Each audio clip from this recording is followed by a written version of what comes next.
Ahoj, tak já vás vítám u dalšího videa a tohleto video je takový trošku jinačí, protože to je takový vlogík z Intercampu, to je respektive z toho takového trošku cripple tripu. A proč cripple tripu? Protože tady docela sedím jako na vozíku. A proč na vozejku? Protože jsem si prošlapal prostě berle a na vozejku je to rychlejší. Takže já jsem se konečně nějak dostal ze všech těch aktivit, co tady mám, ze vší té práce, co tady dělám. Jsem se nějak dostal k tomu, abych vůbec natočil tenhle ten úvod, takže tady teďkon budou následovat malý záběry a ochutnávka Intercampu a cripple tripu, takže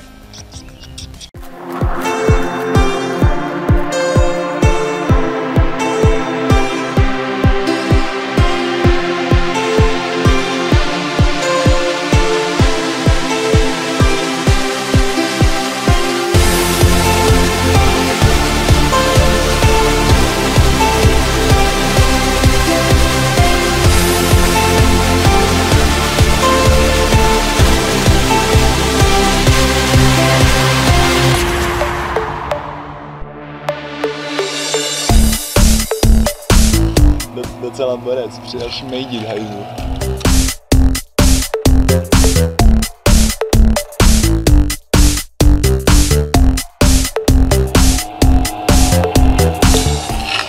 Tady jde, že už zase odlítá.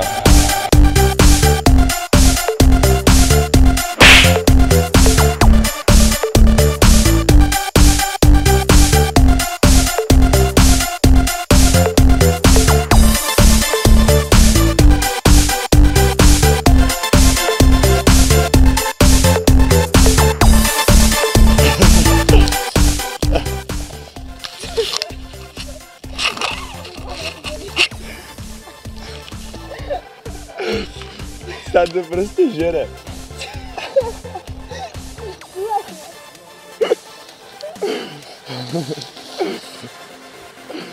Jo, tak tady bydlím.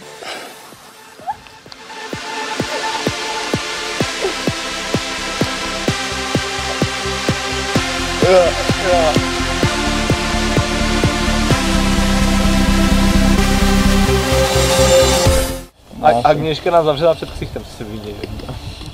Cože? Jo, to není nějaký...